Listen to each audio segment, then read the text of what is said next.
Hello guys. तो मैं आशा करता हूँ कि आप लोगों की जो पैरामेडिकल की तैयारी है वो पूरी कंप्लीट हो चुकी होगी, क्योंकि अब आपके पास टॉपिक से पढ़ाई करने की टाइम नहीं बच चुका है, क्योंकि आपके पास ओनली 4 to 3 डेज टाइम बच चुका है, जिसमें आप जितना से जितना ज़्यादा हो सके आप रिवीजन कर पाएँ। जितना रिवीजन करेंगे उतना आप ज़्यादा वहाँ पे क्वेश्चन को अचीव कर पाएंगे। तो आपकी मेहनत को देखते हुए आपके लिए हम अपने तरफ से कुछ ऐसे इम्पोर्टेंट क्वेश्चन को लेकर आया हूँ जो कि पैरामेडिकल के क्वेश्चन में आने की चांसेस ज़्यादा है।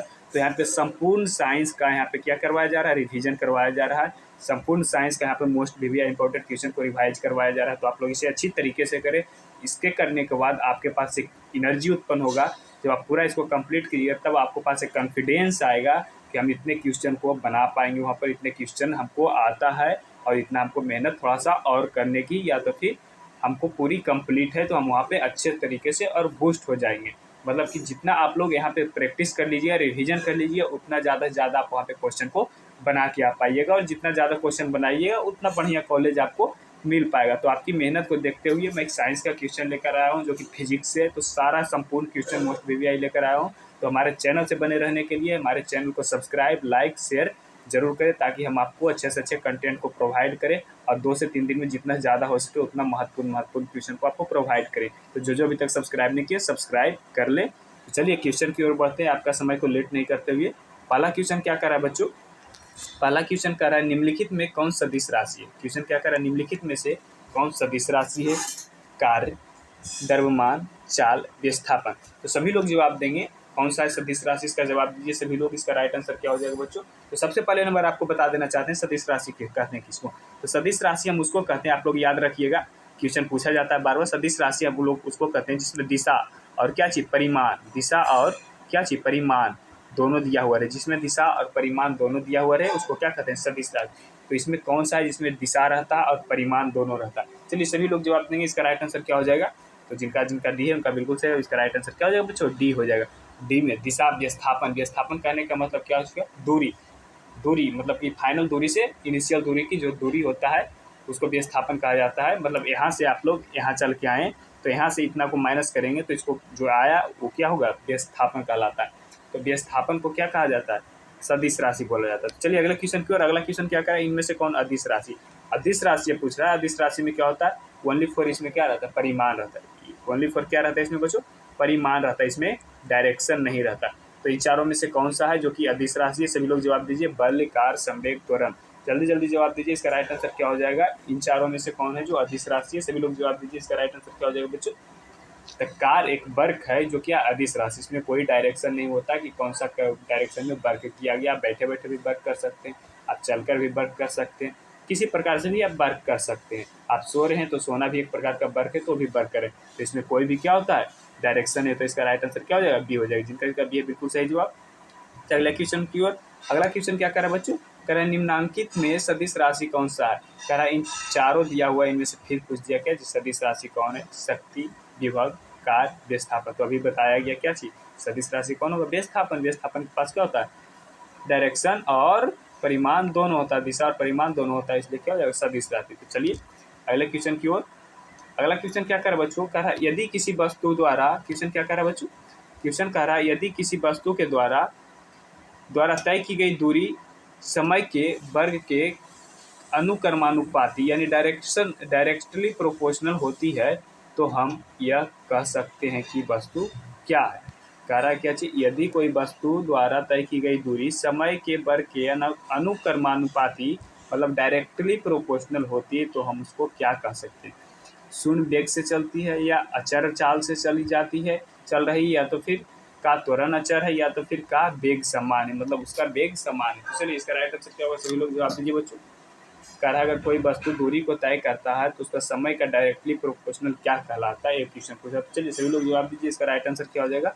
इसका राइट आंसर क्या हो जाएगा, चर चाल से चल रही। क्या हो जाएगा, अचर चाल से चल रही, मतलब नॉन यूनिफॉर्म स्पीड से चल रही, मतलब कि उसका लगातार स्पीड है, कभी घटता है या कभी बढ़ता है। चलिए अगले क्वेश्चन की ओर। अगला क्वेश्चन क्या है, वेग का एसआई मात्रक पूछ दिया। वेग का एसआई मात्रक एक क्वेश्चन है जो कि बार बार पूछा जाता है, तो इसको आप अच्छे से ध्यान रखिएगा। कह रहा है वेग का एसआई मात्रक क्या होगा, सभी लोग जवाब दीजिए बच्चों, इसका राइट आंसर क्या हो जाएगा। सभी लोग जवाब दीजिए, इसका राइट आंसर क्या हो जाएगा बच्चों। वेग का एसआई मात्रक, ये मीटर पर सेकेंड स्क्वायर, या मीटर सेकेंड पर सेकेंड, या किलोमीटर किलोमीटर सेकेंड होगा या किलोमीटर पर आवर होगा। तो सभी लोग जवाब दीजिए बच्चों, इसका राइट आंसर क्या हो जाएगा? इसका राइट आंसर क्या हो जाएगा? बी हो जाएगा, मीटर पर सेकेंड। वेग का एसआई मात्रा क्या होता है? मीटर पर सेकेंड हो जाएगा। क्या हो जाएगा बच्चों? मीटर पर सेकेंड हो जाएगा। चलिए अगले क्वेश्चन की ओर बढ़ते हैं। अगला क्वेश्चन क्या कर रहा है बच्चों? निम्नलिखित में से किस समूह में सभी राशियां सदिश है? कह रहा है निम्नलिखित में कौन सा समूह है जिसमें सब राशियां क्या सदिश है? सदिश राशि दिया हुआ है। द्रव्यमान, भार या कार, या तो फिर आयतन, ऊर्जा, दाब, या तो वेग, त्वरण, बल, या फिर घनत्व, कार्य, शक्ति। तो अभी बताए थे आपको सदिश राशि किसको कहते हैं? किसको कहते हैं सदिश राशि? जल्दी जल्दी बताइए बच्चों, इसका राइट आंसर क्या हो जाएगा? इसका राइट आंसर क्या हो जाएगा? जिसमें दिशा और परिमाण दोनों रहता है उसको क्या कहते हैं? सदिश राशि बोलते हैं। इसमें सबसे पहला नंबर आप किसी एक को पकड़ लीजिए, एक को किसी को आप पकड़िए, किसी एक को पकड़िए, आपको खुद पता चल जाएगा इसमें क्या है, सदिश राशि है या नहीं। जल्दी जल्दी बताइए इसका राइट आंसर क्या हो जाएगा बच्चों? तो इसका राइट आंसर क्या हो जाएगा? इसका राइट आंसर क्या हो जाएगा बच्चों? इसका राइट आंसर सी हो जाएगा। इसका राइट आंसर क्या हो जाएगा? सी।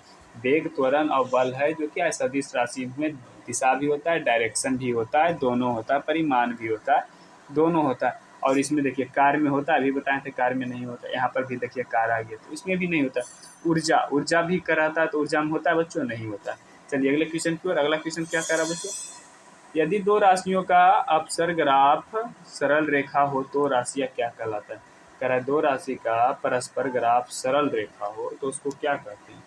अचर होती है, बराबर होती है, अनुकर्मानुपाती होती है, व्यतुकर्मानुपाती होता है। चलिए सभी लोग जवाब दीजिए, इसका राइट आंसर हो जाएगा। कह रहा है यदि दो राशियों का परस्पर ग्राफ सरल रेखा में हो तो क्या कहलाती है? सभी लोग जवाब दीजिए बच्चों, इसका राइट आंसर क्या हो जाएगा?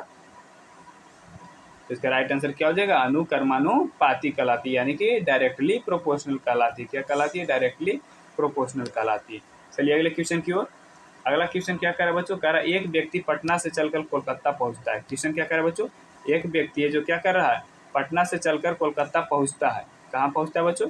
पटना से चलकर कोलकाता पहुंचता है और फिर कोलकाता से पटना वापस आ जाता है तो उसका विस्थापन क्या होगा? कह रहा है उसका विस्थापन क्या होगा? पटना से कोलकाता के बीच की दूरी होगा, या पटना से कोलकाता के बीच की दूरी की दुगना होगा, या शून्य है, या तो पूरब की ओर पटना से कोलकाता के बीच की दूरी। तो सभी लोग जवाब दीजिए, इसका राइट आंसर क्या होगा? अभी बताएं विस्थापन किसको कहते हैं बच्चों? अभी बताएं आपको कि क्या होता है विस्थापन, क्या होता है। तो चलिए सभी लोग जवाब दीजिए, इसका राइट आंसर क्या हो जाएगा? इसका राइट आंसर क्या होगा? सभी लोग जवाब दीजिए बच्चों। तो जिनका जिनका सी है उनका बिल्कुल सही जवाब क्या हो जाएगा? शून्य हो जाएगा, क्योंकि विस्थापन देखिए अगर हम यहाँ से किसी पॉइंट को मान लेते हैं, यहाँ से अगर हम चलना शुरू किए बच्चों तो यहाँ तक चल के आए, ठीक है, यहाँ पे चल के आए, तो इतना दूर हम चलें तो इसको हम क्या कहेंगे? दूरी कहेंगे। इसको क्या कहेंगे? दूरी। अब फिर क्या बोल रहा है? ये पटना है, ये क्या पटना, ये क्या है? कलकत्ता है। अब पटना से कोलकाता आए, अब कोलकाता से कहाँ जाएंगे? पटना जाएंगे। पटना से कोलकाता आए, कोलकाता से कहाँ गए? पटना आए, पटना पे फिर वापस आ गए। तो यहाँ से इतना दूर के आया जो एक दूरी कहलाए, टोटल क्या कहलाए? दूरी। अब विस्थापन की बात की जाए तो विस्थापन क्या होता है? फार्मूला क्या होता है विस्थापन? फाइनल माइनस इनिशियल, मतलब जहाँ पे आप रुके हैं उसको माइनस जहाँ से आप स्टार्ट किए हैं, जहाँ से आप रुके हैं उसको माइनस जहाँ से आप स्टार्ट किए हैं। तो आप जहाँ पे रुके हैं, कहाँ रुके? पटने में आके रुके हैं, और स्टार्ट भी कहाँ से किए थे? पटने से। तो क्या हो जाएगा? जीरो हो जाएगा, इसलिए इसका क्या हो जाएगा? जीरो। विस्थापन का मतलब होता है जहाँ पे आप जाके रुके हैं उस जगह से माइनस जहाँ पे आप आगे, जहाँ से आप स्टार्ट किए थे उस जगह का माइनस, ये करना होता है। तो चलिए अगले क्वेश्चन की ओर। अगला क्वेश्चन क्या कर रहा है बच्चों? अगला क्वेश्चन कर रहा है वृत्तीय गति। वृत्तीय गति में जो बल वृत्त के केंद्रों की ओर कार्य करता है उस बल को क्या कहते हैं? कह रहा है वृत्तीय गति। ये देखिए वृत्त है, कह रहा है वृत्तीय गति में क्या कह रहा है? वृत्तीय गति में जो बल वृत्त के केंद्र की ओर कार्य करता है, मतलब यहाँ पे बल है इसकी तरफ क्या करता है? कार्य करता है। तो उसको, उस बल को हम लोग क्या कहते हैं? उपकेंद्रक बल कहते हैं, अभिकेंद्रक बल कहते हैं, कभी अभिकेंद्रक या कभी उपकेंद्रक बल कहते हैं, या बल नहीं जड़त्व कहते हैं। चलिए सभी लोग जवाब दीजिए, इसका राइट आंसर क्या हो जाएगा बच्चों? सभी लोग जवाब दीजिए, सभी लोग जवाब देंगे, इसका राइट आंसर क्या हो जाएगा? सभी लोग जवाब दीजिए बच्चों, इसका राइट आंसर क्या होगा? सभी लोग जवाब दीजिए, इसका राइट आंसर क्या होगा बच्चों? सभी लोग जवाब दीजिए, सभी लोग जवाब दीजिए बच्चों, इसका राइट आंसर क्या हो जाएगा? तो इसका राइट आंसर क्या हो जाएगा बच्चों? इसका राइट आंसर अभिकेंद्रक कहते हैं। क्या कहते हैं? अभिकेंद्रक, क्योंकि किधर लगेगा? सेंटर की ओर, सेंटर की ओर लगेगा तो क्या हो जाएगा? अभिकेंद्रक। अगर बाहर की ओर लगेगा तो उसको क्या बोलेंगे? उपकेंद्रक बोला जाता है। बाहर की ओर लगता है तो उसको क्या बोला जाता है? उपकेंद्रक। लेकिन सेंटर की ओर लग रहा है तो क्या बोलेंगे? अभिकेंद्रक। इसलिए राइट आंसर क्या हो जाएगा? बी हो जाएगा। चलिए अगले क्वेश्चन की ओर। अगला क्वेश्चन क्या कह रहा है बच्चों? अगला क्वेश्चन कह रहा है किसी वस्तु की गति त्वरित होती है तो कह रहा है अगर कोई वस्तु का गति त्वरित हो रहा है तो क्या होगा? उसकी चाल में सदैव कमी होती है, उसके वेग में कोई परिवर्तन नहीं होता है, वह सदैव पृथ्वी की ओर गिरती है, उस पर सदैव कोई बल कार्य करता है। चलिए इसका जवाब दीजिए। इसका राइट आंसर क्या हो जाएगा बच्चों? कह रहा है किसी वस्तु की गति त्वरित होती है तो उस पर क्या परिवर्तन आता है। तो चलिए सभी लोग जवाब दीजिए। इसका राइट आंसर क्या है? मोस्ट इंपोर्टेंट क्वेश्चन, सभी लोग आप जवाब दीजिए। तो इसका राइट आंसर क्या हो जाएगा बच्चों? इसका राइट आंसर क्या हो जाएगा? उस पर सदैव कोई बल कार्य करता है, मतलब उस पर कोई भी बल का कार्य करता है। इसका राइट आंसर क्या हो जाएगा? डी हो जाएगा। चलिए अगले क्वेश्चन की ओर। अगला क्वेश्चन क्या कह रहा है बच्चों? अगला क्वेश्चन कह रहा है क्रिया और प्रतिक्रिया बराबर तथा विपरीत दिशा में होती है। कह रहा है क्रिया तथा प्रतिक्रिया बराबर तथा विपरीत दिशा में होती है, यह न्यूटन के गति का कौन सा नियम है? पहला नियम, दूसरा नियम, तीसरा नियम, या तो नियम है ही नहीं। मतलब क्रिया प्रतिक्रिया बराबर तथा विपरीत दिशा में होती है। कह रहा है अगर हम आपको एक फट मारें तो आप भी हमको क्या किए? एक फट मार दिए थे, क्या होगा? क्रिया प्रतिक्रिया। तो न्यूटन का कौन सा नियम के अनुसार है? तो चलिए सभी लोग जवाब दीजिए। इसका राइट आंसर क्या होगा? सभी लोग जवाब देंगे। इसका राइट आंसर क्या हो जाएगा? सभी लोग जवाब दीजिए। इसका राइट आंसर क्या हो जाएगा बच्चों? इसका राइट आंसर क्या हो जाएगा? तृतीय नियम के अनुसार होता है। क्या होता है? तृतीय नियम के अनुसार होता है। किस कौन सा नियम के अनुसार? तृतीय। अगला क्वेश्चन की ओर बढ़ते हैं। अगला क्वेश्चन क्या कर रहा है बच्चों? अगला क्वेश्चन कर रहा है न्यूटन के गति के तीसरे नियम के अनुसार क्रिया तथा प्रतिक्रिया से संबंध बल है। कह रहा है न्यूटन के तीसरा गति के अनुसार क्रिया तथा प्रतिक्रिया से संबंध बल है। क्या बल संबंध है? कह रहा है सदैव एक ही वस्तु पर लगे होने चाहिए, भिन्न भिन्न वस्तुओं पर लगे हो सकते हैं, सदैव भिन्न भिन्न वस्तुओं पर लगे होने चाहिए, या चौथा क्या कर बच्चों? का परिमाण बराबर होना आवश्यक नहीं है परंतु उसकी दिशा एक समान होनी चाहिए। तो इसका राइट आंसर क्या होगा? सभी लोग जवाब दीजिए। सभी लोग जवाब देंगे। इसका राइट आंसर क्या होगा? अभी समझाएं आपको अच्छे से। तो इसका राइट आंसर क्या हो जाएगा? जिनका जिनका सी है उनका बिल्कुल सही जवाब क्या हो जाएगा? सदैव भिन्न भिन्न वस्तुओं पर लगे होने चाहिए, मतलब अलग अलग वस्तुओं पर लगता है। मतलब इसका कहने का अर्थ क्या हुआ? अगर हम आपको एक फैट मारते हैं तो आप भी क्या किए? एक फैट हमको मारे, तो हम दोनों क्या वस्तु दूसरा है ना, भिन्न भिन्न वस्तु है ना, कि एक ही वस्तु पर लग रहा है? नहीं, दोनों वस्तु पे लग रहा है, भिन्न भिन्न वस्तु पर। क्या होना चाहिए? इसका राइट आंसर सी होगा। चलिए अगले क्वेश्चन की ओर।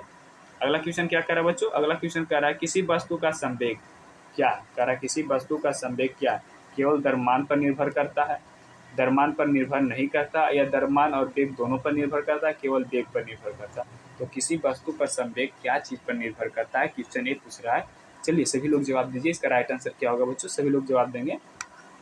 क्वेश्चन क्या कर रहा है? किसी वस्तु का संवेग क्या चीज़ पर निर्भर करता है? सभी लोग जवाब देंगे बच्चों। इसका राइट आंसर क्या हो जाएगा बच्चों? तो इसका राइट आंसर क्या हो जाएगा? द्रव्यमान और वेग दोनों पर निर्भर करता है। किस पर? द्रव्यमान और वेग दोनों पर निर्भर करता है। किसी वस्तु का संवेग होता है जो द्रव्यमान और वेग दोनों पर निर्भर करता है। चलिए अगले क्वेश्चन की ओर। अगला क्वेश्चन क्या कर रहा है बच्चों? बालकों के दो समूह एक रस्सी को विपरीत दिशाओं में खींचती है। कह रहा है बालक के दो समूह है, एक रस्सी है, ये एक रस्सी है, और दोनों मिलकर क्या कर रहा है? विपरीत दिशा में क्या कर रहा है? खींच रहा है। दोनों मिलकर क्या कर रहा है? विपरीत दिशा में खींच रहा है। एक रस्सी को पकड़ के दोनों मिलकर विपरीत दिशा में क्या कर रहा है? खींच रहा है। प्रत्येक समूह रस्सी पर 10 न्यूटन का खिंचाव बल लगता है। कह रहा है दोनों तरफ से कितना न्यूटन का? 10-10 न्यूटन का क्या लगता है? खिंचाव बल लगता है। तो रस्सी में तनाव का बल क्या होगा? कह रहा है रस्सी में तनाव का बल क्या होगा? सभी लोग जवाब दीजिए। इसका राइट आंसर क्या होगा बच्चों? सभी लोग जवाब देंगे। इसका राइट आंसर क्या हो जाएगा बच्चों? इसका राइट आंसर क्या हो जाएगा? 10 हो जाएगा। क्या हो जाएगा बच्चों? 10। क्योंकि तनाव बल क्या होता है बच्चों? तनाव बल इक्वल टू खिंचाव बल। तनाव बल क्या होता है? खिंचाव बल। ये भी खींच रहा है 10 न्यूटन से, ये भी खींच रहा है 10 न्यूटन से। तो खींच रहा है किसको? रस्सी को ही खींच रहा है ना। तो दोनों तरफ से खींचा जा रहा है, तो 10 ही न्यूटन का लगेगा ना बल। इसका राइट आंसर क्या हो जाएगा? 10 न्यूटन का। मेंटलिटी का खेल था बच्चों। तो चलिए अगले क्वेश्चन की ओर। अगला क्वेश्चन क्या कर रहा है? अगला क्वेश्चन कर रहा है कोई अचर बल 0.6 kg द्रव्यमान के किसी पिंड में 0.08 मीटर पर सेकेंड स्क्वायर का त्वरण उत्पन्न करता है तो बल का परिमाण क्या है? कह रहा है अगर जो कोई वस्तु है 0.6 kg का कोई वस्तु है, ठीक है, उस पर हम क्या करते हैं? 0.08 मीटर पर सेकेंड स्क्वायर से त्वरण उत्पन्न करते हैं तो उसका बल का परिमाण क्या हो? तो बल बराबर फार्मूला क्या होता है, जिसको हम लोग इंग्लिश में क्या कहते हैं? फोर्स कहते हैं। इंग्लिश में क्या कहते हैं? फोर्स। और उसको क्या कहते हैं? हिंदी में क्या बोलते हैं? बल कहते हैं। उसको क्या कहते हैं? बल। इसका बराबर फार्मूला पहले नंबर क्या होता है बच्चों? बल बराबर फार्मूला क्या होता है, इंग्लिश में हम लोग इसको क्या कहते हैं, EMA यानी कि मास इंटू एक्सेलरेशन कहते हैं। हिंदी में कहते हैं क्या चीज़, द्रव्यमान। हिंदी में क्या कहते हैं, द्रव्यमान इंटू क्या कहते हैं बच्चों, द्रव्यमान इंटू क्या, द्रव्यमान इंटू क्या, त्वरण। द्रव्यमान इंटू क्या बोलते हैं, त्वरण, क्योंकि इंग्लिश में त्वरण को क्या बोला जाता है, एक्सेलरेशन बोला। तो द्रव्यमान आपको दिया हुआ है बच्चों 0.6 kg दिया हुआ, क्या दिया हुआ, 0.6 kg। और त्वरण कितना, 0.08 मीटर पर सेकंड दिया हुआ है। तो आप लोग मल्टीप्लाई कीजिए, सिंपल सी बात है, सिंपल सी तो बात है। 0.6 इंटू 0.08 मीटर पर सेकंड, जब इसको मल्टीप्लाई करेंगे तो मल्टीप्लाई करने के बाद आएगा 0.048 न्यूटन आ जाएगा। तो इसका राइट आंसर देखिए आ रहा है, मैच कर रहा है, यस बिल्कुल ए मैच कर रहा है। तो इसका राइट आंसर क्या हो जाएगा, ए हो जाएगा। इसका राइट आंसर क्या हो जाएगा बच्चों, ए हो जाएगा। चलिए अगले क्वेश्चन की ओर। अगला क्वेश्चन क्या कर रहा है बच्चों, अगला क्वेश्चन कर रहा है 30 न्यूटन का कोई बल 5 kg की किसी वस्तु पर 2 सेकंड के तक कार्य करता है, तो वस्तु का त्वरण निकालने के लिए बोल दिया। अभी त्वरण का मतलब एक्सेलरेशन निकालने के लिए बोल दिया। कह रहा 30 न्यूटन का बल 5 kg वस्तु पर 2 सेकंड के लिए लगता है, तो उसका त्वरण क्या होगा, 4 मीटर पर सेकंड स्क्वायर, 35 मीटर पर सेकंड स्क्वायर, 25 मीटर पर सेकंड स्क्वायर, 6 मीटर पर सेकंड स्क्वायर। चलिए सभी लोग जवाब दीजिए, इसका राइट आंसर क्या होगा बच्चों, सभी लोग जवाब दीजिए। इसका राइट आंसर क्या होगा बच्चों, सभी लोग जवाब दीजिए। आप लोगों को आता होगा, सभी लोग जवाब दीजिए। इसका राइट आंसर क्या हो जाएगा बच्चों, सभी लोग जवाब दीजिए। इसका राइट आंसर क्या हो जाएगा, त्वरण निकालना ना, तो मतलब क्या निकालना, एक्सेलरेशन निकालने के लिए बोला। क्या निकालने बोला बच्चों, एक्सेलरेशन। तभी बताएं आपको फोर्स बराबर क्या होता है बच्चों, फोर्स बराबर क्या होता है, एम ए, मतलब कि द्रव्यमान, इसको क्या बोल सकते हैं हिंदी में, द्रव्यमान। द्रव्यमान इंटू क्या बोल सकते हैं, द्रव्यमान इंटू क्या, द्रव्यमान इंटू क्या बोल सकते हैं, त्वरण। द्रव्यमान इंटू क्या, त्वरण। त्वरण यही ना होता है इसका फार्मूला। अब देखिए हमको फोर्स दिया हुआ है 30 न्यूटन, क्या दिया हुआ है, फोर्स दिया है 30 न्यूटन, तो आप पहले इसके ऊपर बैठा दीजिए। 30 न्यूटन यहाँ हो गया, मास कितना दिया हुआ है 5 kg। एक्सेलरेशन हमको क्या करना है, निकालना, क्या निकालना, एक्सेलरेशन हमको निकालना है। तो इस साइड देखिए गुना में, तो इस साइड आएगा तो क्या चीज़ में हो जाएगा, भागा में हो जाएगा। तो 30 भागा हम लोग क्या कर सकते हैं, 5 कर सकते हैं, बिल्कुल, इंटू एक्सेलरेशन, इसको क्या करेंगे 6 से काट देंगे। तो एक्सेलरेशन मेरा कितना आ गया, 6 मीटर पर सेकेंड स्क्वायर आ गया। तो इसका राइट आंसर क्या हो जाएगा, डी हो जाएगा। जिनका डी आया है बिल्कुल सही जवाब। चलिए अगले क्वेश्चन की ओर। अगला क्वेश्चन क्या कर रहा है बच्चों, अगला क्वेश्चन कर रहा है जब कोई पिंड द्रव में पलवन करती है तब पिंड का भार क्या होगा। कह रहा है जब कोई पिंड है, मतलब कोई गोल है, कोई गोला है, कोई वस्तु है, एक गोलाकार वस्तु है जो द्रव में मतलब लिक्विड में, पानी में क्या करती है, पलवन। पलवन का मतलब ऊपर उठती है, तो क्या होता है, पिंड का भार क्या होगा। कह रहा है उसके डूबे हुए भाग द्वारा हटाए गए द्रव के भार से अधिक, या तो फिर क्या होगा, उसके डूबे हुए भाग द्वारा हटाए गए द्रव के भार से कम, या तो उसके डूबे हुए भाग द्वारा हटाए गए द्रव के भार के बराबर होता है, या तो पिंड के आयतन के बराबर आयतन के द्रव के भार के बराबर होता है। तो चलिए सभी लोग जवाब देंगे बच्चों, इसका राइट आंसर क्या होगा, सभी लोग जवाब दीजिए। इसका राइट आंसर क्या होगा बच्चों, सभी लोग जवाब दीजिए। इसका राइट आंसर क्या हो जाएगा, सभी लोग जवाब दीजिए बच्चों। इसका राइट आंसर क्या हो जाएगा, इसका राइट आंसर क्या होता है बच्चों, सी। जिनका सी उनका बिल्कुल सही जवाब। क्योंकि जब भी कोई वस्तु को हम पानी में डालते हैं, कोई भी वस्तु को जब हम पानी में डालते हैं बच्चों, तो क्या होता है, जो जिसका जितना भार होता है जो वस्तु का, उतना ही वो अपने बराबर भाग को पानी को क्या करता है, हटाता है। तो वही होगा, उसके डूबे हुए भाग तथा हटाए गए द्रव के भार के क्या हो जाएगा, बराबर हो जाएगा। मतलब जितना भार उस पर द्रव रहेगा, द्रव का पिंड का जितना भार रहेगा, उतना ही भार पानी को, द्रव को क्या करेगा, हटाएगा। चलिए अगले क्वेश्चन की ओर। अगला क्वेश्चन क्या कर रहा है, तैरते हुए पिंड के स्थायित्व, कह रहा है तैरते हुए पिंड के स्थायित्व के लिए आपलव केंद्र को तैरते पिंडों के गुरुत्व केंद्र से किधर होना चाहिए। कह रहा है जब कोई पिंड क्या कर रहा है, तैर रहा है स्थायित्व रूप से, क्या कर रहा है, ऊपर में तैर रहा है, आपलव है, तो उसका जो केंद्र है बच्चों, वो केंद्र है, तैरते हुए पिंड के जो केंद्र है, गुरुत्वाकर्षण केंद्र के किधर होना चाहिए। तो गुरुत्वाकर्षण केंद्र से किधर होना चाहिए, क्वेश्चन ये पूछ रहा है। कह रहा है गुरुत्वाकर्षण केंद्र पर होना चाहिए, या गुरुत्व केंद्र से नीचे होना चाहिए, या गुरुत्व केंद्र के ऊपर होना चाहिए, या कहीं भी होना चाहिए। तो इसका राइट आंसर क्या होगा बच्चों, सभी लोग बताइए। इसका राइट आंसर क्या होगा बच्चों, सभी लोग बताइए बच्चों, सभी लोग बताएंगे बच्चों। इसका राइट आंसर क्या हो जाएगा बच्चों, तो इसका राइट आंसर क्या हो जाएगा, सी हो जाएगा, गुरुत्व केंद्र के ऊपर होना चाहिए। क्या होना चाहिए, गुरुत्व केंद्र के ऊपर होना चाहिए। तो इसका राइट आंसर क्या हो जाएगा, सी हो जाएगा। चलिए अगले क्वेश्चन की ओर। अगला क्वेश्चन क्या कर रहा है, किसी पिंड की तौल कह रहा किसी पिंड की तौल हवा में 20 ग्राम तथा पानी में 15 ग्राम है, तो उसका आयतन क्या होगा? 20 centimetre square, 15 centimetre square, 5 centimetre square, 4/3 centimetre cube. Sorry बच्चों, सारा क्यूब है। 20 centimetre cube, 15 centimetre cube, 5 centimetre cube, 4/3 centimetre cube. इसका राइट आंसर क्या होगा बच्चों? सभी लोग बताएं। कह रहा कोई एक पिंड है, उसका तौल हवा में कितना है? 20 ग्राम है। हवा में उसको तौलते हैं तो उसका वजन क्या होता है? 20 ग्राम। पानी में उसको डालते हैं तो 15 ग्राम होता है। तो इसका आयतन क्या होगा? आयतन क्या होगा? तो सभी लोग जवाब देंगे बच्चों। इसका राइट आंसर क्या हो जाएगा? तो इसका फार्मूला होता है बच्चों, इसका फार्मूला क्या होता है बच्चों? आयतन। आयतन बराबर क्या होता है? फार्मूला क्या होता है? आयतन। आयतन बराबर क्या होता है बच्चों? फार्मूला होता है। आयतन बराबर क्या होता है? फार्मूला होता है क्या? मतलब मास वन, मतलब कि द्रव। क्या कर रहा है? जो पिंड का वजन है उसका, उसको हम लोग लिख रहे हैं मास वन माइनस क्या होता है? मास टू होता है। Mass one minus mass two, mass इसका हम वजन लिख रहे हैं, mass one minus mass two बटा क्या होता है? डी होता है। क्या होता है? डी होता है। क्या होता है बच्चों? डी मतलब डिस्प्लेसमेंट किया गया, मतलब डी से मतलब कि कितने ग्राम से उसको क्या किया गया? डिस्प्लेसमेंट किया। तो इस पर आप लोग बैठाएंगे तो मास कितना है? 120 माइनस 15, और डी क्या हो जाए? हमेशा 1 ग्राम लिया जाता है। क्या लिया जाता है? 1 ग्राम पर सेंटीमीटर क्यूब। इसको जब निकालेंगे बच्चों तो कितना हो जाएगा? 5 हो जाएगा। 5 सेंटीमीटर पर क्यूब हो जाएगा। इसका राइट आंसर क्या हो जाएगा? सी हो जाएगा। इसका राइट आंसर क्या हो जाएगा बच्चों? सी हो जाएगा। चलिए अगले क्वेश्चन की ओर। अगला क्वेश्चन क्या कर बच्चों? 20 न्यूटन के भार एक पिंड को पानी में डुबाने पर पिंड का आभासी भार 18 न्यूटन है, तो पिंड का घनत्व क्या है? कर अगर 20 न्यूटन के भार के पिंड को हम पानी में डुबाते हैं तो डुबाने के बाद क्या होता है? उसका जो वजन है वो कितना हो जाता है? उसका जो दाब है, उसका भार जो है कितना हो जाता है? 18 न्यूटन हो जाता है। तो पिंड का घनत्व ज्ञात करने बोल रहा है। कह रहा 20 kg पर मीटर क्यूब, 18 kg पर मीटर क्यूब, 10 पर पावर 4 मीटर kg पर मीटर क्यूब, 2 kg पर मीटर क्यूब। तो इसका राइट आंसर क्या होगा बच्चों? सभी लोग जवाब देंगे। इसका राइट आंसर क्या हो जाएगा? सभी लोग जवाब देंगे बच्चों। तो इसका राइट आंसर क्या हो जाएगा बच्चों? तो इसका राइट आंसर निकालने के लिए फार्मूला होता है। तो फार्मूला क्या होता है बच्चों? घनत्व।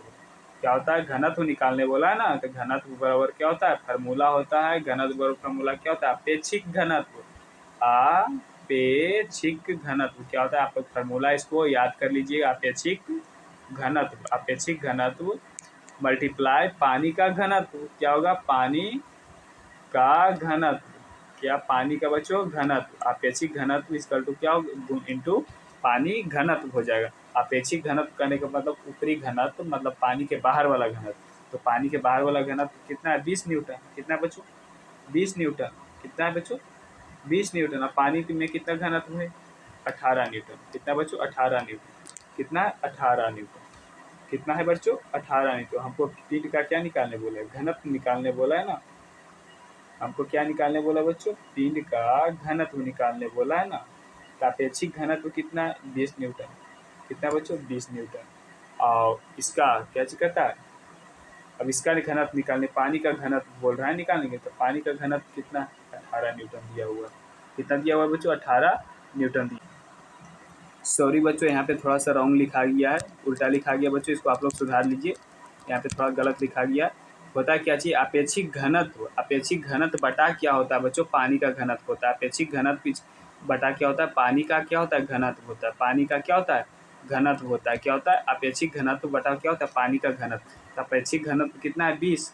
और पानी का घनत्व, जो पानी का घनत्व था जो आभासी कर रहा है ना, तो आभासी पानी का घनत्व निकालना है, तो आभासी घनत्व 18 न्यूटन दिया हुआ है ना। तो पानी का घनत्व कितना होगा? 20 माइनस 18 हो जाएगा। 20 माइनस 18 न्यूटन में दिया हुआ है। अब इसको हमको क्या चीज़ में? केजी में निकालना है ना। तो 10 टू की पावर कितना से मल्टीप्लाई करेंगे? केजी में निकालने के लिए 3 से मल्टीप्लाई करेंगे, क्योंकि 1000 ग्राम बराबर कितना होता है? 1000 ग्राम बराबर 1 kg होता है। तो 10 टू की पावर 3 से मल्टीप्लाई करेंगे। तो इसका जब कैलकुलेशन करेंगे तो क्या हो जाएगा? 20 बाई कितना हो जाएगा? 2 इंटू 10 टू की पावर 3 हो जाएगा। तो इसको काटेंगे तो कितना हो जाएगा? 10। क्या हो जाएगा? 10 हो जाएगा बच्चों। तो 10 इंटू 10 टू की पावर 3 आ जाएगा। तो इसका मतलब क्या चीज़ को हम लिख सकते हैं? क्या? 1 इंटू 10 टू की पावर 4 लिख सकते हैं। तो इसका राइट आंसर क्या आ जाएगा बच्चों? 10 टू की पावर 4 kg पर मीटर क्यूब हो जाएगा। चलिए अगले क्वेश्चन की ओर। अगला क्वेश्चन क्या कर रहा है बच्चों? अगला क्वेश्चन कर रहा है किसी दर में तैरते पिंड पर लगता हुआ पलवन बल निम्नलिखित में से किस पर निर्भर कर रहा है? कह रहा है किसी पिंड पर, किसी द्रव पर तैरता हुआ पिंड का जो पलवन बल लगता है वो किस पर निर्भर करता है? पिंड के द्रव्यमान पर, पिंड के घनत्व पर, पिंड के आकार पर, पिंड के भार पर। तो चलिए सभी लोग जवाब दीजिए। इसका राइट आंसर क्या हो जाएगा बच्चों? किस पर निर्भर करता है? सभी लोग जवाब दीजिए। इसका राइट आंसर क्या हो जाएगा बच्चों? तो इसका राइट आंसर क्या हो जाएगा, पिंड के आकार पर डिपेंड करता है। किस पर, पिंड के आकार पर डिपेंड करता है कि आकार उसका कैसा है, इस पर डिपेंड करता है। तो चलिए अगले क्वेश्चन की ओर फास्ट रिविजन कीजिए बच्चों। अगला क्वेश्चन क्या कर रहा है, किसी पिंड को जियो जियो किसी द्रव में डुबाया जाता है, उत्प्लावन बल अचर होता जाता है, क्योंकि कह रहा है जैसे जैसे हम कोई पिंड को हम बल पानी में डुबाते हैं तो उसका अचर बल क्या होता है, उत्प्लावन बल क्या होता है, अचर होता जाता है, मतलब बढ़ते जाता है। क्यों, कह रहा है पिंड आधा डुबा रहे हैं, पिंड पूरा डुबा रहे हैं, पिंड चौथाई डुबा रहे हैं, या पिंड 3/4 डुबा रहे हैं। इसका राइट आंसर क्या होगा बच्चों, सभी लोग जवाब दीजिए बच्चों। इसका राइट आंसर क्या हो जाएगा, सभी लोग जवाब देंगे। तो इसका राइट आंसर क्या हो जाएगा, पिंड पूरा डुबा रहे हैं। तो जिनका का भी बिल्कुल सही जवाब क्या हो जाएगा, पिंड पूरा दबा रहे हैं। चलिए अगले क्वेश्चन की ओर। अगला क्वेश्चन क्या कर रहा है बच्चों, अगला क्वेश्चन कह रहा है एक बीकर में 1.2 विशिष्ट घनत्व का एक द्रव रखा है। कह रहा है एक बीकर है, क्या बच्चों, एक बीकर है, क्या है, एक बीकर है। एक बीकर में क्या किया गया है, 1.2 विशिष्ट घनत्व का द्रव रखा गया, 1.2 विशिष्ट घनत्व का द्रव रखा गया। इसमें बर्फ का एक टुकड़ा तैर रहा है। कह रहा है इसमें है जो क्या कर रहा है, एक बर्फ का टुकड़ा है जो क्या कर रहा है, तैर रहा है। बर्फ का विशिष्ट घनत्व कितना है, 0.9 है। बर्फ का जो विशिष्ट घनत्व कितना है, 0.9 है। सभी बर्फ पिघल जाने पर द्रव का तल क्या हो, कह रहा है जब पूरा बर्फ पिघल जाएगा तो द्रव का जो तल है उसका क्या हो जाएगा, मतलब कि पहले मानिए इतना दूर तक था, अगर बर्फ पिघल गया तो बर्फ पूरा पिघल गया तो द्रव का तल क्या होगा, ऊपर उठेगा, नीचे गिरेगा, अथवा रहेगा, या तो ऊपर, पहले ऊपर उठेगा फिर नीचे गिरेगा। तो इसका राइट आंसर क्या होगा बच्चों, सभी लोग बताइए, सभी लोग बताइए। तो जाहिर सी बात है कि कोई लिक्विड है बच्चों, उसमें अगर हम कोई बर्फ़ डाल दिए तो बर्फ़ पिघलेगा तो उसका लिक्विड क्या होगा, पानी क्या होगा, बढ़ेगा ऊपर ना, बढ़ेगा। तो जाहिर सी बात क्या हो जाएगा, बढ़ेगा, मतलब ऊपर उठेगा। चलिए अगले क्वेश्चन की ओर। अगला क्वेश्चन क्या कर रहा है, जब दो द्रव्यमानों के बीच की दूरी दोगुनी और प्रत्येक द्रव्यमान को दुगना कर दिया जाता है। कह रहा है दो द्रव्यमान के बीच की दूरी क्या कर रहा है, दुगनी, और प्रत्येक द्रव्यमान को दुगना कर दिया जाता है, तब उनके बीच गुरुत्वाकर्षण बल क्या होता है, चौगुना हो जाता है, आधा हो जाता है, 1/4 हो जाता है, या अपरिवर्तित हो जाता है। तो चलिए सभी लोग जवाब दीजिए, इसका राइट आंसर क्या होगा बच्चों, सभी लोग जवाब देंगे। इसका राइट आंसर क्या हो जाएगा बच्चों, सभी लोग जवाब दीजिए, इसका राइट आंसर क्या हो जाएगा बच्चों, सभी लोग जवाब दीजिए, इसका राइट आंसर क्या हो जाएगा। इसका राइट आंसर क्या हो जाएगा, अपरिवर्तित हो जाता है। क्या हो जाता है बच्चों, अपरिवर्तित हो जाता है। क्या हो जाता है, अपरिवर्तित हो जाता है। तो चलिए अगले क्वेश्चन की ओर। अगला क्वेश्चन क्या कर रहा है बच्चों, अगला क्वेश्चन क्या कर रहा है, अगला क्वेश्चन कह रहा है दो वस्तु के बीच गुरुत्वाकर्षण बल निम्नलिखित में से किस पर निर्भर करता है। कह रहा है दो वस्तु के बीच है जो गुरुत्वाकर्षण बल है वो किस पर डिपेंड करता है, उनके बीच की दूरी पर, उनके द्रव्यमान के गुणनफल पर, उनके द्रव्यमान के योग पर, गुरुत्वाकर्षण स्थिरांक पर। तो चलिए सभी लोग बताएंगे इसका राइट आंसर क्या हो जाएगा। कह रहा है दो वस्तु के बीच जो गुरुत्वाकर्षण बल होता है वो किस पर निर्भर करता है। तो चलिए सभी लोग जवाब दीजिए, इसका राइट आंसर क्या हो जाएगा बच्चों, सभी लोग जवाब देंगे। इसका राइट आंसर क्या हो जाएगा, सभी लोग जवाब दीजिए बच्चों, इसका राइट आंसर क्या हो जाएगा। तो इनके द्रव्यमान के योग पर डिपेंड करता है, क्या चीज, उनके द्रव्यमान के योग पर डिपेंड करता है। चलिए अगले क्वेश्चन की ओर। अगला क्वेश्चन क्या कर रहा है बच्चों, अगला क्वेश्चन कर रहा है यदि कोई अंतरिक्ष यान पृथ्वी के केंद्र से पृथ्वी के दो द्रव्यमान दूरी पर हो तो गुरुत्वीय त्वरण क्या होगा। कह रहा है यदि कोई अंतरिक्ष यान पृथ्वी के केंद्र से पृथ्वी के दो अदर्श व्यास दूरी पर हो तो उसका गुरुत्वीय त्वरण क्या होता है। 19.6 मीटर पर सेकेंड स्क्वायर, 9.8 मीटर पर सेकेंड स्क्वायर, 4.9 मीटर पर सेकेंड स्क्वायर, या फिर 2.45 मीटर पर सेकेंड स्क्वायर। तो चलिए सभी लोग जवाब दीजिए बच्चों, इसका राइट आंसर क्या होगा, सभी लोग जवाब दीजिए। इसका राइट आंसर क्या हो जाएगा, जिनका जिनका डी है उनका बिल्कुल सही जवाब क्या हो जाएगा बच्चों, 2.45 मीटर पर सेकेंड स्क्वायर होता है। कितना होता है, 2.45 मीटर पर सेकेंड स्क्वायर होता है। तो आपको बार बार बोला जा रहा है बच्चों, आप लोग अच्छा से पढ़िए, आप कंसंट्रेशन बनाकर पढ़िए, क्योंकि मोस्ट भी इंपॉर्टेंट क्वेश्चन साइंस का है, फिजिक्स का है, जो कि आपको हर बार रिपीट होता है। आप पूरा कंप्लीट कर दीजिए, मैं आशा दिलाता हूँ आपको कि 70-20% क्वेश्चन लड़ेगा, इसी से क्वेश्चन आएगा। तो जो कि आपको 20 क्वेश्चन आता है तो 20 क्वेश्चन में फिजिक्स का जो 10 क्वेश्चन रहता है, 5-7 क्वेश्चन रहता है, तो आप लोग 35 नंबर 30 नंबर आप लोग अचीव कर पाएंगे, उठा पाएंगे। तो चलिए इसके लिए आप लोग इससे बिल्कुल अच्छी तरीके से पढ़ें बच्चों, क्योंकि मोस्ट इंपॉर्टेंट क्वेश्चन है। तो हमारे साथ बने रहने के लिए जो भी तक हमारे चैनल को सब्सक्राइब नहीं किए हैं, कृपया सब्सक्राइब लाइक शेयर जरूर करें, क्योंकि आपके लिए इतना मेहनत कर रहे हैं तो एक लाइक तो बनता है। चलिए अगले क्वेश्चन की ओर। अगला क्वेश्चन क्या कर रहा है बच्चों, कह रहा है गुरुत्वाकर्षण नियतांक जी का मान क्या होता है। कह रहा है गुरुत्वाकर्षण नियतांक जी का मान क्या होता है, 6.67 × 10⁻11 न्यूटन मीटर स्क्वायर पर केजी स्क्वायर, या 667 × 10⁻11 न्यूटन मीटर स्क्वायर पर केजी स्क्वायर, या 6.67 इंटू 10⁻⁻1 न्यूटन मीटर स्क्वायर पर केजी स्क्वायर, या 667 इंटू 10⁻⁻1 न्यूटन मीटर स्क्वायर पर केजी स्क्वायर। इसका मान क्या होता है, जी का मान पूछ रहा है बच्चों। तो चलिए सभी लोग जवाब दीजिए, इसका राइट आंसर क्या हो जाएगा। सभी लोग जवाब देंगे, इसका राइट आंसर क्या हो जाएगा बच्चों। इसका राइट आंसर ए हो जाएगा। जिनका जिनका ए है उनका बिल्कुल सही जवाब। इसका मान क्या होता है, 6.67 इंटू 10⁻⁻11 न्यूटन मीटर स्क्वायर पर केजी स्क्वायर होता है। तो चलिए अगले क्वेश्चन की ओर।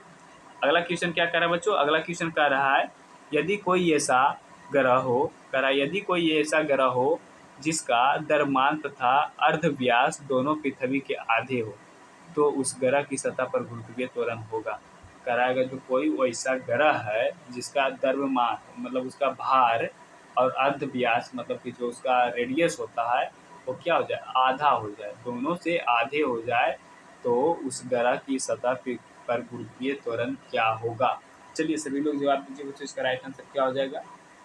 सभी लोग जवाब दीजिए बच्चों, इस राइट आंसर क्या हो जाएगा, इसका राइट आंसर। तो इसका राइट आंसर क्या हो जाएगा, 9.6 मीटर पर सेकेंड स्क्वायर हो जाएगा। क्या हो जाएगा, 90.6 मीटर पर सेकेंड स्क्वायर हो जाएगा। चलिए अगले क्वेश्चन की ओर। अगला क्वेश्चन क्या करा, किसी पिंड का भार, क्वेश्चन क्या करा, किसी पिंड का भार क्या है। कह रहा है किसी पिंड का भार कैसे नापते हैं, इसके जड़त्व की माप से माप है। कह रहा है किसी पिंड का भार क्या है, इसके जड़त्व की माप है, या इसमें पदार्थ द्रव्य की मात्रा है, या यह वह बल है जिसे पृथ्वी इसे अपनी ओर आकर्षित करती है, या इसके द्रव्यमान ही है जिसे दूसरे मात्रक में व्यक्त किया जाता है। तो जल्दी जल्दी बताइए बच्चों, इसका राइट आंसर क्या हो जाएगा। कह रहा है किसी पिंड का भार क्या होता है। चलिए सभी लोग जवाब दीजिए बच्चों, इसका राइट आंसर क्या होगा। सभी लोग जवाब दीजिए, जितना आप जवाब दीजिएगा उतना आपके पास कॉन्फिडेंस आएगा बच्चों। तो चलिए सब मिलकर जवाब दीजिए। तो इसका राइट आंसर क्या हो जाएगा बच्चों, इसका राइट आंसर क्या हो जाएगा। तो इसका राइट आंसर क्या हो जाएगा, सी हो जाएगा। वह बल है जिससे पृथ्वी इसे अपनी ओर आकर्षित करती है। तो इसका राइट आंसर क्या हो जाएगा, सी हो जाएगा। चलिए अगले क्वेश्चन की ओर। अगला क्वेश्चन क्या कर रहा है बच्चों, यदि किसी पिंड को ऊपर की ओर फेंका जाए तो गुरुत्व बल। कह रहा है अगर कोई वस्तु है उसको हम लोग क्या करें, कि वस्तु है इसको ऊपर की ओर हम लोग क्या करते हैं, फेंक दिए, तो उस पर गुरुत्व बल क्या होगा। की दिशा गति की दिशा में समकोणीय होगी, की दिशा गति की दिशा में होगी, ऊंचाई के साथ घटता जाएगा या ऊंचाई के साथ बढ़ता जाएगा। तो गुरुत्वाकर्षण बल पर क्या इफेक्ट पड़ता है, गुरुत्वाकर्षण बल क्या होगा। तो चलिए सभी लोग जवाब दीजिए बच्चों, इसका राइट आंसर क्या हो जाएगा। जब हम कोई वस्तु को ऊपर फेंकते हैं तो गुरुत्वाकर्षण बल पर क्या इफेक्ट पड़ता है, क्या असर पड़ता है, क्वेश्चन ये पूछ रहा है। तो चलिए सभी लोग जवाब दीजिए बच्चों। तो इसका राइट आंसर क्या हो जाएगा, ऊपर जाने पर क्या होता है, घटता जाता है, ऊंचाई के साथ क्या होता है, घटता जाता है, क्योंकि गुरुत्वाकर्षण बल हमेशा पृथ्वी की ओर लगता है। किधर लगता है, आप लोग ध्यान रखिएगा, गुरुत्वाकर्षण हमेशा किधर लगता है, पृथ्वी की ओर लगता है। तो हम लोग ऊपर फेंकेंगे तो इस पर क्या होगा, गुरुत्वाकर्षण बल घटता जाएगा। अगर हम स्केप वेलोसिटी से अगर जो फेंक देते हैं, स्केप वेलोसिटी से अगर हम इसको स्केप वेलोसिटी के स्पीड से फेंक देते हैं, तो हमारा जो द्रव होगा, जो हमारा जो वस्तु होगा उसको हम फेंक देंगे उतना का स्पीड से, तो ऊपर चल जाएगा, तो फिर वापस नहीं आएगा। तो इसलिए इसको क्या करते हैं, ऊपर जाने पर गुरुत्वाकर्षण बल क्या होता है, घटते जाता है। चलिए अगले क्वेश्चन को। अगला क्वेश्चन क्या कर रहा है बच्चों, निर्वात में स्वतंत्रता पूर्वक गति करते हुए सभी पिंडों, कह रहा है निर्वात में स्वतंत्रता पूर्वक गति करते हुए सभी पिंडों की चाल समान होगी, का वेग समान होगा, या पिंडों का त्वरण समान होगा, या पिंडों पर बल बराबर होगा। तो क्या होगा, सभी लोग जवाब दीजिए बच्चों। कह रहा है निर्वात है मतलब कि एक टैंक है, उसमें क्या कर रहा है, स्वतंत्रता पूर्वक गति कर रहा है, घूम रहा है सभी पिंड। तो पिंड का क्या होगा, पिंड के चाल समान होगा, या पिंड का वेग समान होगा, या तो पिंड का त्वरण समान होगा, या पिंड पर बल बराबर होगा। चलिए सभी लोग जवाब दीजिए, इसका राइट आंसर क्या हो जाएगा बच्चों। तो इसका राइट आंसर क्या हो जाएगा, पिंड का त्वरण समान होगा। क्या हो जाएगा, पिंड का त्वरण समान होगा, क्योंकि गति कर रहा है तो दोनों क्या कर रहा है, सेम गति से घूम रहा है, तो त्वरण इसका क्या होगा, समान होगा। चलिए अगले क्वेश्चन की ओर।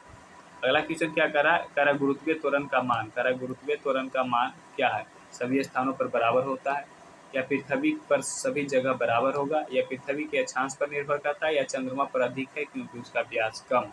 तो चलिए सभी लोग जवाब दीजिए, इसका राइट आंसर क्या होगा, गुरुत्वीय त्वरण का मान क्या होता है। गुरुत्वीय त्वरण का मान होता है जो किस पर निर्भर करता है। सभी लोग जवाब दीजिए बच्चों, इसका राइट आंसर क्या हो जाएगा। तो इसका राइट आंसर क्या हो जाएगा, पृथ्वी के अक्षांश पर निर्भर करता है, किस पर, पृथ्वी के अक्षांश पर निर्भर करता है। चलिए अगले क्वेश्चन की ओर।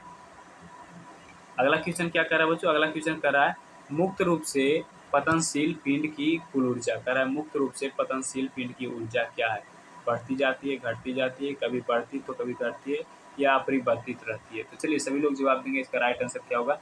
कह रहा है मुक्त रूप से पतनशील पिंड की कुल ऊर्जा में क्या होती है। चलिए सभी लोग जवाब दीजिए बच्चों, सभी लोग जवाब दीजिए, इसका राइट आंसर क्या हो जाएगा।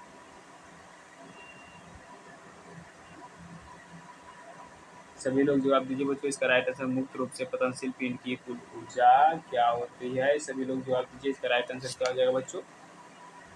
तो इसका राइट आंसर क्या हो जाएगा, अपरिवर्तित रहती है। क्या रहती है, अपरिवर्तित रहती है। जिनका जिनका डी है उनका बिल्कुल सही जवाब क्या होता है, अपरिवर्तित रहती है। अगला क्वेश्चन क्या कह रहा है, जूल का मात्रक। कह रहा है जूल का मात्रक क्या होता है, जूल का मात्रक क्या होता है। जूल का मात्रक है, कह रहा है जूल का मात्रक है क्या है, कार्य और शक्ति, शक्ति और ऊर्जा का। मतलब जूल है वो किसी का मात्रक है, तो किसका मात्रक है, क्वेश्चन ये पूछ रहा है। कार्य का मात्रक जूल होता है या शक्ति का। कार्य और ऊर्जा का, शक्ति और ऊर्जा का मात्रक होता है, कार्य और ऊर्जा का मात्रक होता है या बल का मात्रक होता है। तो चलिए सभी लोग जवाब दीजिए, इसका राइट आंसर क्या होगा बच्चों। सभी लोग जवाब देंगे, इसका राइट आंसर क्या होगा। कह रहा है जूल मात्रक है, किसका मात्रक है, जूल। चलिए सभी लोग जवाब दीजिए, इसका राइट आंसर क्या हो जाएगा, कार्य और ऊर्जा का मात्रक है। किसका हो जाएगा, कार्य और ऊर्जा का मात्रक हो जाएगा। क्योंकि शक्ति का मात्रक क्या होता है, वाट होता है। शक्ति का मात्रक क्या होता है, वाट होता है। आप लोग याद रखिएगा, शक्ति का मात्रक क्या होता है बच्चों, वाट होता है। क्या होता है, और कार्य का मात्रक क्या होता है, जूल होता है। कार्य का मात्रक क्या होता है, जूल होता है। कार्य का मात्रक क्या होता है, जूल होता है। और शक्ति का क्या होता है बच्चों, वाट होता है। अब बल का क्या होता है, न्यूटन होता है। बल का क्या होता है, न्यूटन होता है। तो आप लोग इसे याद रखिएगा। चलिए अगले क्वेश्चन की ओर। अगला क्वेश्चन क्या कर रहा है, बल और विस्थापन दोनों सदिश हैं। कह रहा है बल और विस्थापन दोनों सदिश है, तो कार्य जो बल और विस्थापन का गुणनफल है।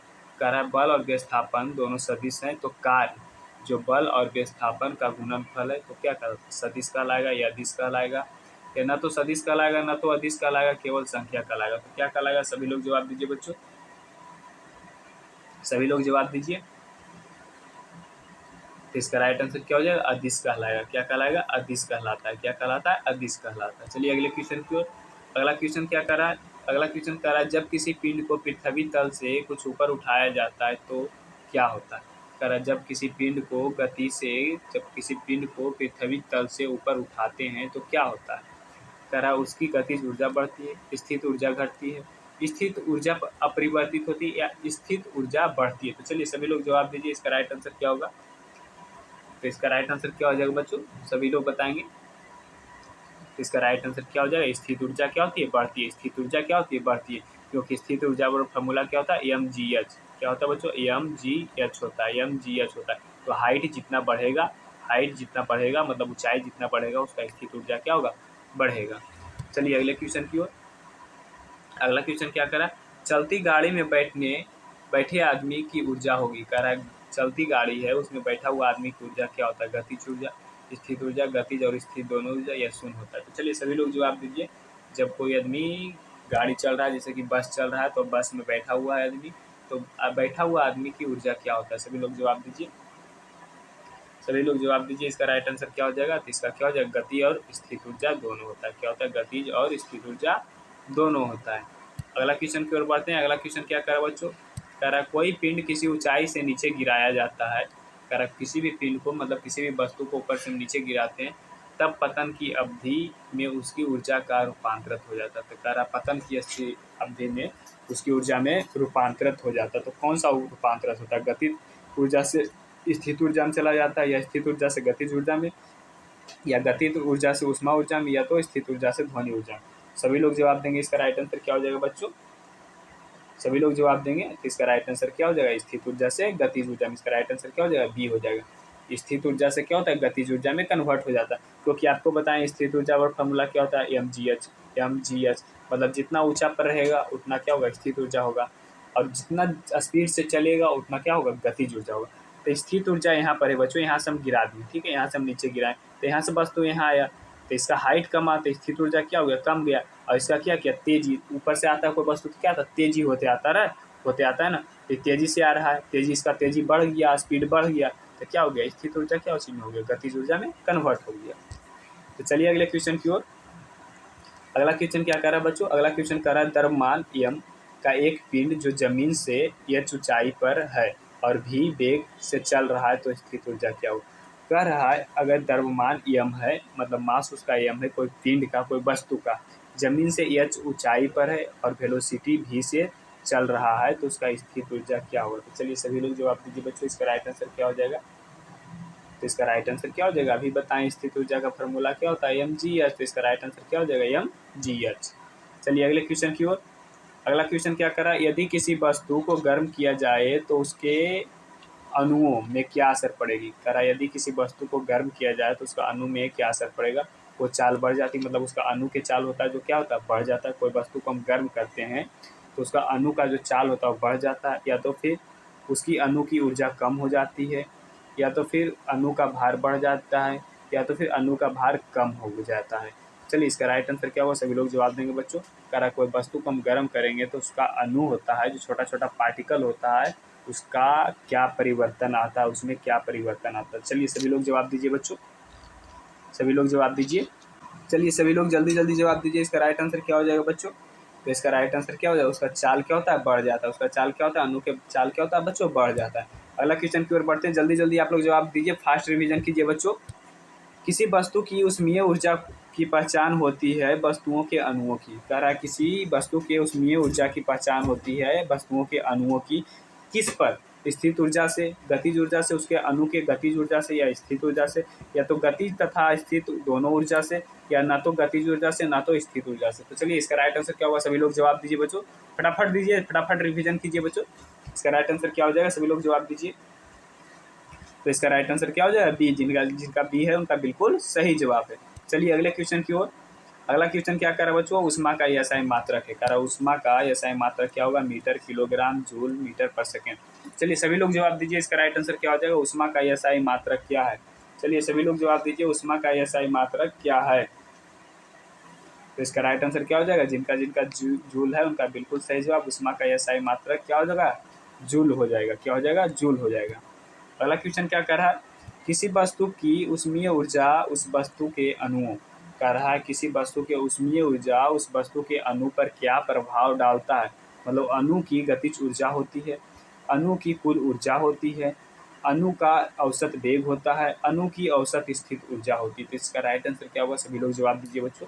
कह रहा है किसी वस्तु की ऊष्मीय ऊर्जा उस वस्तु के अणु की क्या होती है, गतिज ऊर्जा होती है, या कुल ऊर्जा होती है, औसत वेग होता है, या तो औसत स्थिर ऊर्जा होता है। तो चलिए सभी लोग जवाब दीजिए, इसका राइट आंसर क्या होगा, सभी लोग जवाब दीजिए बच्चों, फटाफट जवाब दीजिए, इसका राइट आंसर क्या हो जाएगा। तो इसका राइट आंसर क्या हो जाएगा, अणु की गतिज ऊर्जा होती है। क्या होता है, अणु की गतिज ऊर्जा होती है। इसका राइट आंसर क्या हो जाएगा, ए हो जाएगा। चलिए अगले क्वेश्चन की ओर।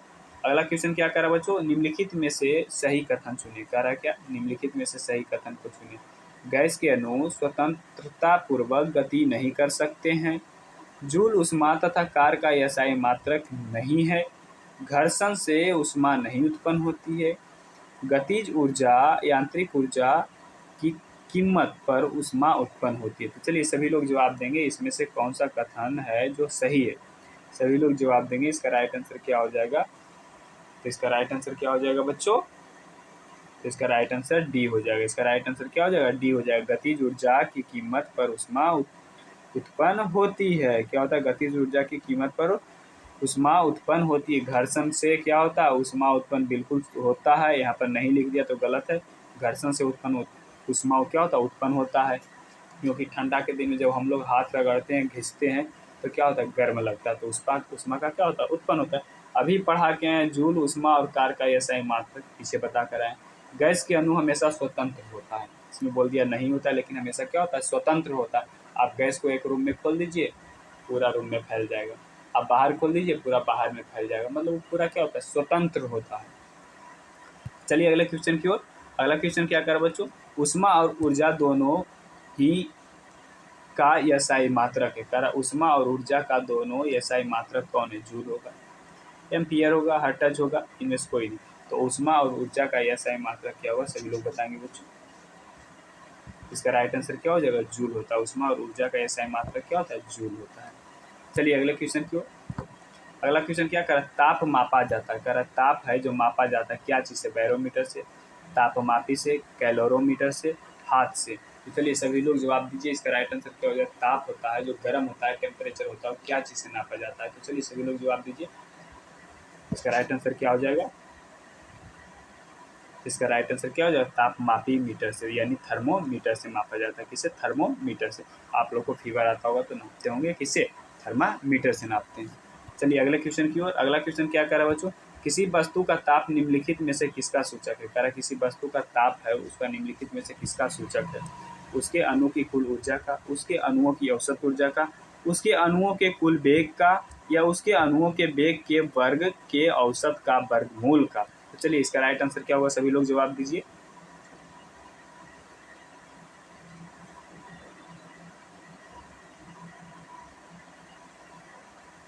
तो इसका राइट आंसर क्या हो जाएगा, डी हो जाएगा। जिनका जिसका डी है उनका बिल्कुल सही जवाब। इसका राइट आंसर क्या हो जाएगा बच्चों, डी हो जाएगा। उसके अणुओं के वेग के वर्ग के औसत का होता है।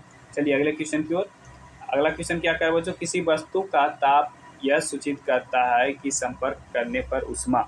कह रहा है किसी वस्तु का ताप यह सूचित करता है कि संपर्क करने पर उष्मा क्या होती है। उस वस्तु की अपेक्षाकृत अधिक ताप पर वस्तु की प्रवाहित होती है, या उस वस्तु से अपेक्षाकृत कम ताप पर की वस्तु की प्रवाहित होगी, या उस वस्तु से पृथ्वी पे में प्रवाहित होगी, या पृथ्वी से उस वस्तु में प्रवाहित होगी। तो चलिए सभी लोग जवाब दीजिए, इसका राइट आंसर क्या होगा। सभी लोग जवाब देंगे बच्चों, इसका राइट आंसर क्या होगा। कह रहा किसी वस्तु का ताप यह सूचित करता है कि संपर्क करने पर उष्मा क्या होता है। तो चलिए सभी लोग जवाब दीजिए, इसका राइट आंसर क्या हो जाएगा। तो इसका राइट आंसर जिनका जिनका दी है उनका उनका बिल्कुल सही जवाब क्या हो जाएगा, उस वस्तु से अपेक्षाकृत कम ताप पर की वस्तु में प्रवाहित होती है। मतलब एक वस्तु रखा हुआ है और एक वस्तु इधर रखा हुआ है, दोनों यहाँ पर संपर्क में आ गया, तो अगर ज़्यादा हीट है तो इससे क्या हो जाएगा, इधर हीट ट्रांसफ़र हो जाएगा, मतलब इधर हीट चला जाता है तो प्रवाहित होता है। तो जिनका जिनका दी है उनका बिल्कुल सही जवाब है। चलिए अगले क्वेश्चन की ओर। अगला क्वेश्चन क्या कर रहा है, उष्मा एक भौतिक राशि है जो सन्निकष्ट है। कह रहा है उष्मा एक भौतिक राशि है जो सन्निकष्ट है किसका, ताप के, ऊर्जा के, घर्षण के, द्रव्यमान के। तो चलिए सभी लोग जवाब दीजिए, उष्मा एक भौतिक राशि है जो सन्निकष्ट है किसका। सभी लोग जवाब दीजिए, सन्निकट है किसका। सभी लोग जवाब दीजिए बच्चों, सन्निकट है किसका। तो इसका राइट आंसर क्या हो जाएगा बच्चों, इसका राइट आंसर क्या हो जाएगा, ऊर्जा के। किसका है बच्चों, ऊर्जा के, क्योंकि ऊर्जा उष्मा क्या है, एसआई मात्रक क्या होता है, जूल ही होता है। क्या होता है, इसलिए दोनों का मिलता जुलता, मतलब दोनों का मिलता जुलता, दोनों क्या है, नजदीक है, दोनों सेम है। दोनों क्या है बच्चों, मिलता जुलता, दोनों क्या है, सेम है। दोनों क्या है बच्चों, सेम है। दोनों क्या है, सेम है। दोनों क्या है बच्चों, सेम है। तो चलिए अगले क्वेश्चन की ओर बढ़ते हैं। अगला क्वेश्चन क्या करा, विशिष्ट उष्मा का एसआई मात्रक क्या करा, विशिष्ट उष्मा का एसआई मात्रक है। करा विशिष्ट उष्मा का एसआई मात्रक क्या होगा, जूल होगा। जूल पर किग्रा होगा, मतलब जूल पर केजी होगा। जूल होगा, जूल पर सी प्लस सी हो जाएगा। जूल पर किलोग्राम होगा, पर डिग्री सेल्सियस होगा। तो चलिए इसका जवाब दीजिए, इसका राइट आंसर क्या हो जाएगा, विशिष्ट विशिष्ट उष्मा का एसआई मात्रक क्या होगा। सभी लोग जवाब दीजिए, इसका राइट आंसर क्या हो जाएगा, जूल पर केजी पर सेंटीग्राम होगा। क्या होगा, जूल पर केजी, जूल सेंटीग्राम। जिनका जिनका जी डी है उनका बिल्कुल सही जवाब क्या हो जाएगा, जूल पर केजी पर सेंटीग्राम होगा। चलिए अगले क्वेश्चन की ओर। अगला क्वेश्चन क्या कर रहा है बच्चों, अगला क्वेश्चन कर रहा है उष्मा के परिकलन दे पदार्थ की विशिष्ट उष्मा का वह मान लिया जाता है जो, कह रहा उष्मा के जो परिकलन होता है दे पदार्थ का, उसका विशिष्ट उष्मा को यह मान लिया जाता है। क्या मान लिया जाता है, जो कि 0 डिग्री सेल्सियस ताप पर होता है, या 10 डिग्री सेल्सियस ताप पर होता है, या 20 डिग्री सेल्सियस ताप पर होता है, या परम शून्य ताप पर होता है। तो क्या मान लिया जाता है। चलिए सभी लोग जवाब देंगे, इसका राइट आंसर क्या हो जाएगा बच्चों। सभी लोग जवाब देंगे तो इसका राइट आंसर क्या होगा, 20 डिग्री सेल्सियस ताप पर होता है। क्या होता है, 20 डिग्री सेल्सियस ताप पर होता है। तो जिनका जिनका सी है उनका बिल्कुल सही जवाब। चलिए अगला क्वेश्चन क्या कह रहा है, निम्नलिखित में से किसकी विशिष्ट उष्मा न्यूनतम होती है। कह रहा है निम्नलिखित में से जो 4 दिया हुआ है उनमें से किसकी सबसे कम उष्मा न्यूनतम होती है, मतलब उष्मा सबसे कम होती है।